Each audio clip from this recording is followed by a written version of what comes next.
नमस्कार। कांग्रेस के नए अध्यक्ष का चुनाव हो गया। मल्लिकार्जुन खड़गे भारी बहुमत से चुनाव जीते हैं। उन्होंने शशि थरूर को हराया है। यह अपने आप में एक अभूतपूर्व घटना है। किसी राजनीतिक दल में आंतरिक चुनाव होना कायदे से कोई अभूतपूर्व घटना नहीं होनी चाहिए, लेकिन भारत में चूंकि किसी भी राजनीतिक दल में इस तरह का आंतरिक लोकतंत्र नहीं है और इस तरह से पार्टी के अध्यक्ष नहीं चुने जाते हैं, इसलिए यह अपने आप में एक अभूतपूर्व घटना है।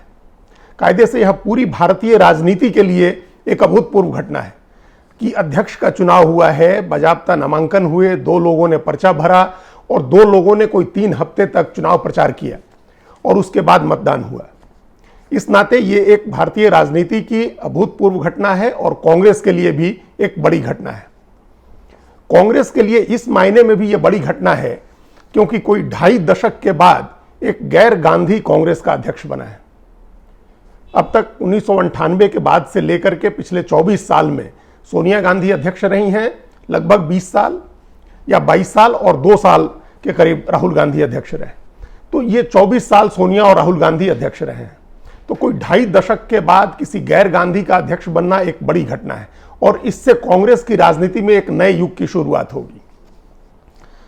2.5 दशक के बाद ही कोई साउथ इंडियन नेता, दक्षिण भारत का कोई नेता कांग्रेस का अध्यक्ष बना है। 1996 तक पीवी नरसिंह राव कांग्रेस के अध्यक्ष थे और वो आखिरी साउथ इंडियन कांग्रेस अध्यक्ष थे। उनके बाद सीताराम केसरी बने और फिर सोनिया गांधी बनी, फिर थोड़े समय राहुल गांधी रहे, उसके बाद फिर सोनिया गांधी आई। तो ये कोई 2.5 दशक के बाद गैर गांधी बना है और 2.5 दशक के बाद ही कोई साउथ इंडियन कांग्रेस का अध्यक्ष बना है। अब इस बात के बड़े मायने हैं, इसका बड़ा मतलब है, और अगर इस बात को कांग्रेस की भारत जोड़ो यात्रा के साथ मिलाकर के देखेंगे तो इसका महत्व और मतलब और बढ़ जाता है। अब इसे संयोग कहें या एक प्रयोग है ये कि जिस समय कांग्रेस अध्यक्ष का चुनाव होना था उसी समय कांग्रेस की भारत जोड़ो यात्रा शुरू हुई। राहुल गांधी ने कन्याकुमारी से 7 सितंबर को भारत जोड़ो यात्रा शुरू की और सितंबर के आखिर में कांग्रेस अध्यक्ष के नामांकन पूरे हुए, उसके बाद चुनाव प्रचार शुरू हुआ। 17 अक्टूबर को चुनाव हुआ और आज 19 अक्टूबर को नतीजे आए हैं। तो ये दोनों घटनाएं एक साथ हुई हैं और इससे कांग्रेस को लेकर के जो 2 सबसे बड़े सवाल थे या जो 2 सबसे बड़ी आलोचनाएं थी, उनका जवाब इन दोनों घटनाओं से मिला है। कांग्रेस के ऊपर सबसे बड़ा आरोप यह लगता था कि कांग्रेस एक वंशवादी पार्टी है, परिवारवादी पार्टी है, एक परिवार की पार्टी है। भारतीय जनता पार्टी के तमाम बड़े नेता इस बात को लेकर कांग्रेस पर हमला करते रहे और यह कहा जाता था कि कांग्रेस में अध्यक्ष का पद किसी गांधी के लिए आरक्षित है। अब इस आलोचना पर विराम लग जाएगा, यह आलोचना अपने आप समाप्त हो जाएगी। अब दूसरी आलोचना हो रही है, होनी शुरू हो गई है। मल्लिकार्जुन खड़गे को रिमोट कंट्रोल्ड अध्यक्ष बताया जाने लगा है, लेकिन अब यह आलोचना नहीं हो सकती है कि अध्यक्ष का पद किसी गांधी के लिए आरक्षित है। जिस तरह से भारतीय जनता पार्टी में या किसी दूसरी पार्टी के बारे में कहा जाता है कि कोई भी पार्टी का अध्यक्ष बन सकता है, उसी तरह से कांग्रेस को लेकर के भी यह धारणा टूटी है कि कोई भी व्यक्ति कांग्रेस का अध्यक्ष बन सकता है। मल्लिकार्जुन खड़गे से यह धारणा और मजबूत होगी क्योंकि मल्लिकार्जुन खड़गे वहीं कोई भी नेता है। वो किसी प्रिविलेज बैकग्राउंड से नहीं आते हैं, वो किसी राजनीतिक वंश के नेता नहीं हैं। वो एक साधारण मील मजदूर के बेटे हैं जिनकी मां का निधन सिर्फ 6 साल की उम्र में हो गया था और लंबे संघर्ष के बाद मल्लिकार्जुन खड़गे ने राजनीति में अपनी जगह बनाई। उन्होंने गुलबर्गा में, कर्नाटक के गुलबर्गा में एक शहर अध्यक्ष, नगर अध्यक्ष से अपना राजनीतिक सफर शुरू किया, कांग्रेस पार्टी में पदाधिकारी बनने का सफर शुरू किया था और आज वो कांग्रेस के राष्ट्रीय अध्यक्ष बने हैं। वो दलित समाज से आते हैं और आर्थिक रूप से बेहद पिछड़े और वंचित वर्ग से आते हैं, इसलिए वो वहीं कोई भी नेता है जो किसी पार्टी का राष्ट्रीय अध्यक्ष बन सकता है। तो ये जो गांधी परिवार के लिए अध्यक्ष का पद आरक्षित होने की बात थी, जो आलोचना थी, जो धारणा थी, वो इससे टूटेगी। और जो दूसरी धारणा थी वो राहुल गांधी को लेकर के थी कि वो एक रिलक्टेंट पॉलिटिशियन है, उनको राजनीति में मजा नहीं आता है, वो राजनीति में रमते नहीं है, उनका मन नहीं लगता है, वो बार बार देश छोड़ करके विदेश चले जाते हैं और यहां भी रहते हैं तो वो 24 घंटे राजनीति करने वाले नेता नहीं है। तो जिस समय चुनाव की घोषणा हुई उसके साथ ही भारत जोड़ो यात्रा शुरू हुई जिसका नेतृत्व राहुल गांधी कर रहे हैं। तो राहुल गांधी के लगातार उस यात्रा में होने से, जिसके अब 40 दिन से ज्यादा हो गए हैं और 1000 किलोमीटर से ज्यादा वो पैदल चल चुके हैं, तो उनको लेकर के भी धारणा बदलेगी। ये संयोग है या प्रयोग, जैसा कि मैंने पहले कहा कि दोनों धारणाएं या कांग्रेस की दोनों आलोचनाएं जिसको लेकर के सबसे ज्यादा सवाल उठते हैं, उन दोनों सवालों के जवाब मिल गए। कांग्रेस ने गैर गांधी को अध्यक्ष बना दिया और राहुल गांधी सड़क पर हैं। वो 1000 किलोमीटर से ज्यादा पैदल चल चुके हैं, 3 राज्यों को पार करके अब वो चौथे राज्य में पहुंचे हैं और उनको पूरी यात्रा में जबरदस्त रिस्पांस मिला है। लोग उनके साथ जुड़ रहे हैं और सहज कनेक्ट हो रहा है। तो एक मंजे हुए नेता की तरह वो राजनीति भी कर रहे हैं और पदयात्रा कर रहे हैं, जिससे एक त्यागी, तपस्वी या संत पुरुष की उनकी छवि कांग्रेस बना रही है।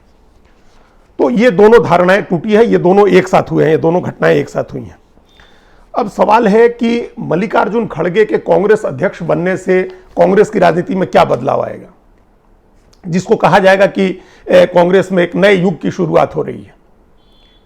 तो वो सबसे बड़ा बदलाव जो आएगा वो है कांग्रेस की कार्य संस्कृति का बदलाव। कांग्रेस के वर्क कल्चर में बहुत बड़ा चेंज आएगा, इसको 360 डिग्री का चेंज कह सकते हैं। जब तक सोनिया गांधी या राहुल गांधी या फिर सोनिया गांधी अध्यक्ष रहे, तो ये दोनों ऐसे नेता हैं, कई कारणों से ये दोनों ऐसे हैं जिनके पास तक कांग्रेस के आम कार्यकर्ता या आम नेता की पहुंच नहीं है। ये लोग आम नेताओं के लिए उपलब्ध नहीं होते हैं। ये बहुत एक छोटी सी टीम इनके आसपास काम करती है और वो टीम, उस टीम के जरिए इनका मैसेज सारे लोगों तक पहुंचता है। दूसरे की चाहे सोनिया गांधी रही हो या राहुल गांधी रहे हो, ये 24 अकबर रोड में जो कांग्रेस का मुख्यालय है वहां बैठ करके राजनीति नहीं करते हैं। इनकी राजनीति 10 जनपद से या 9 तुगलक लेन से चलती है। तो वो जो स्थिति है वो स्थिति बदलेगी। तुगलक लेन वाली राजनीति या जनपद वाली राजनीति नहीं होगी, अब अकबर रोड वाली राजनीति होगी। मल्लिकार्जुन खड़गे कांग्रेस मुख्यालय में बैठकर पॉलिटिक्स करेंगे और जब राष्ट्रीय अध्यक्ष पार्टी मुख्यालय में बैठना शुरू होगा तो अपने आप कई चीजें बदल जाएंगी। उनका लोगों से मिलना जुलना शुरू होगा, वो डायरेक्ट फीडबैक लेने लगेंगे और उनकी जो टीम बनेगी वो टीम भी पहले से अलग होगी और वो टीम उनके साथ काम करेगी।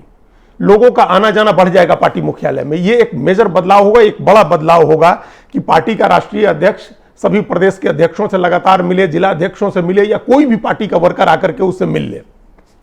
मल्लिकार्जुन खड़गे को समझाना नहीं होगा। जो दूसरा बदलाव ये होगा वो ये है कि मल्लिकार्जुन खड़गे को ये समझाना नहीं होगा या बताना नहीं होगा, उनको किसी से सीखना नहीं होगा कि संगठन कैसे चलाते हैं।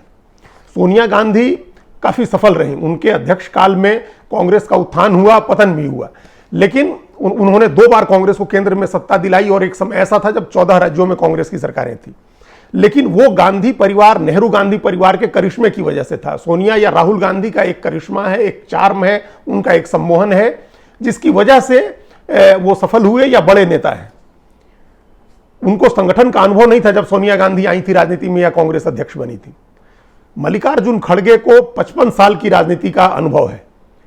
एक शहर में नगर अध्यक्ष से लेकर के प्रदेश अध्यक्ष और फिर राष्ट्रीय अध्यक्ष बने हैं वो, इसलिए उनको संगठन का अनुभव है। वो जानते हैं कि पार्टी के नेताओं से कार्यकर्ताओं के साथ कैसे जुड़ा जाता है, उनको कैसे जोड़ा जाता है, उनको काम करने के लिए कैसे मोटिवेट किया जाता है।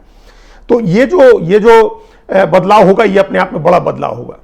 और इस आलोचना का, ये सिर्फ आलोचना के लिए आलोचना है कि वो रिमोट कंट्रोल्ड अध्यक्ष होंगे।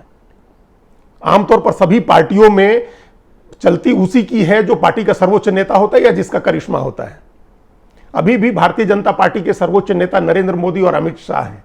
पार्टी उन्हीं के हिसाब से चलती है। अध्यक्ष भले जेपी नड्डा है।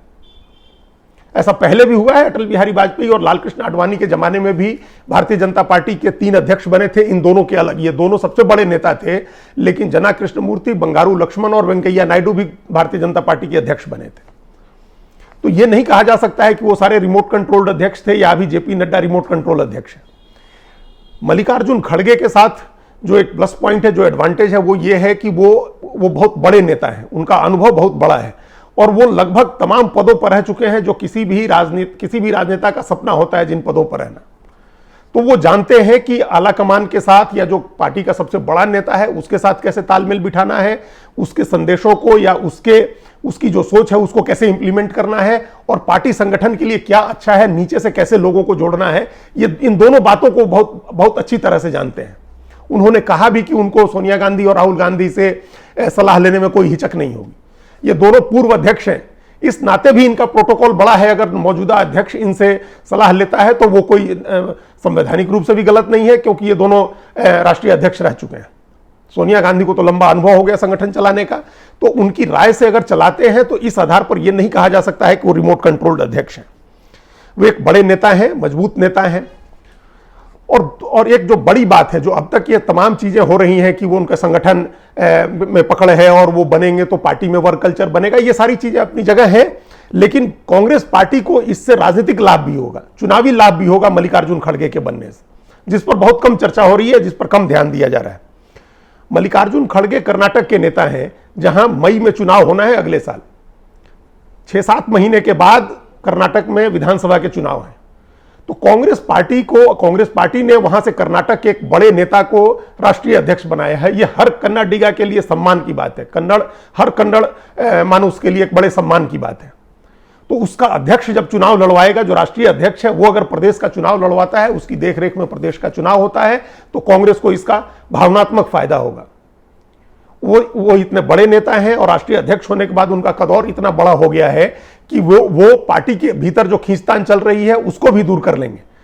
और अगर जेडीएस के साथ, एचडी देवगौड़ा के परिवार की पार्टी के साथ तालमेल की जरूरत होती है, तो देवगौड़ा के साथ तालमेल भी बहुत अच्छे तरीके से मल्लिकार्जुन खड़गे करा सकते हैं। तो कर्नाटक में कांग्रेस को, कर्नाटक के अगले चुनाव में कांग्रेस को बड़ा फायदा होगा। और उसके साथ साथ पूरे दक्षिण भारत में कांग्रेस के लिए एक अच्छा माहौल बन सकता है। अभी भी अच्छा माहौल रहा है वहां। कांग्रेस के जो 52 सांसद जीते हैं पिछले चुनाव में, उनमें से 26 सांसद सिर्फ 3 राज्यों से आते हैं, दक्षिण भारत के 3 राज्यों से। 8 सांसद तमिलनाडु से, 15 केरल से और 3 तेलंगाना से। उसमें कर्नाटक के एक एमपी को जोड़ लें तो 27 एमपी हो जाएंगे। 52 में से 27 एमपी इन 4 दक्षिण भारतीय राज्यों से आते हैं। तो इन सभी राज्यों में दक्षिण भारत का अध्यक्ष बनने से इन सभी राज्यों में कांग्रेस को फायदा होगा। दूसरे, मल्लिकार्जुन खड़गे दलित हैं और इसको इस तरह से भी कह सकते हैं, जो कहा भी जा रहा है कि किसी भी पार्टी में चुनाव लड़के जीत के बनने वाले पहले दलित अध्यक्ष हैं। तो देश भर में जो कांग्रेस पार्टी का जो कोर वोट रहा है दलित का, उसको जोड़ने में भी मल्लिकार्जुन खड़गे का चेहरा काम आएगा। और जो तीसरा बड़ा राजनीतिक फायदा है वो ये है कि मल्लिकार्जुन खड़गे 2009 के बाद से केंद्र की राजनीति कर रहे हैं। वो पिछले 13 साल से दिल्ली में है, दिल्ली की राजनीति कर रहे हैं, दोनों सदनों में कांग्रेस के नेता रह चुके। तो इस नाते उन्होंने विपक्ष के सारे नेताओं के साथ कोऑर्डिनेशन किया हुआ है। फ्लोर कोऑर्डिनेशन जिसको बोलते हैं, संसद के सत्र के दौरान जो स्ट्रेटेजी बनती है विपक्ष के नेताओं के साथ, वो सब उन्होंने किया हुआ है। इसलिए सभी विपक्षी नेताओं के साथ उनके निजी तौर पर अच्छे संबंध हैं, निजी तौर पर सबके साथ उनके कॉन्टैक्ट हैं। तो जब कांग्रेस अगले लोकसभा चुनाव की रणनीति बनाएगी और विपक्ष के नेताओं के साथ बात होगी, तो मल्लिकार्जुन खड़गे जैसा एक बड़ा नेता भी हो कांग्रेस की तरफ से डील कर रहा होगा, और एक ऐसा नेता जिसके निजी तौर पर सभी विपक्षी नेताओं से संबंध बने हुए हैं। तो ये राजनीतिक फायदे हैं कांग्रेस को। अब मल्लिकार्जुन खड़गे का बायोडाटा नोट करें और उस बायोडाटा की तुलना देश के किसी भी बड़े नेता से तुलना करें और फिर देखें कि मल्लिकार्जुन खड़गे कितने बड़े नेता हैं। मल्लिकार्जुन खड़गे 9 बार एमएलए रहे। 1972 में पहली बार वो एमएलए बने थे और 2009 तक लगातार एमएलए रहे थे। सोचिए देश में कितने नेता हैं जो बिना हारे लगातार 37 साल तक विधानसभा का सदस्य रहा हो, बिना हारे 37 साल तक लगातार 9 बार वो विधायक रहे। उसके बाद 2009 से 2019 तक वो लोकसभा के सांसद रहे, यानी 37 और 10 साल, ये 47 साल बिना हारे मल्लिकार्जुन खड़गे 47 साल तक किसी न किसी सदन के सदस्य रहे। 2019 में वो पहली बार चुनाव हारे और तब राज्यसभा में गए, यानी वो 9 बार एमएलए रहे, 2 बार लोकसभा के सांसद रहे और अभी राज्यसभा के सांसद हैं। वे गुलबर्गा के नगर अध्यक्ष रहे, वे कर्नाटक के प्रदेश अध्यक्ष रहे और अब कांग्रेस पार्टी के राष्ट्रीय अध्यक्ष बने हैं। वे राज्य सरकार में मंत्री रहे और 3 बार मुख्यमंत्री बनते बनते रह गए। इसके बावजूद उन्होंने एक अनुशासित सिपाही की तरह कांग्रेस पार्टी में काम किया। 3 बार वो सीएम बनते बनते रह गए, उसके बाद केंद्र में वो मंत्री बने और दोनों सदनों में, लोकसभा और राज्यसभा दोनों सदनों में वो नेता रह चुके हैं कांग्रेस पार्टी के। अभी तो राज्यसभा में वो नेता प्रतिपक्ष है। सोचे देश के किस नेता का बायोडाटा ऐसा है, ऐसा राजनीतिक बायोडाटा किस नेता का है। इस आधार पर कह सकते हैं कि मल्लिकार्जुन खड़गे उन तमाम नेताओं के लिए जो जमीन पर संघर्ष करते हैं, जमीन पर राजनीति करते हैं और पार्टी के अनुशासित कार्यकर्ता की तरह काम करते हैं, उनके लिए मल्लिकार्जुन खड़गे प्रेरणा स्रोत बन सकते हैं। धन्यवाद।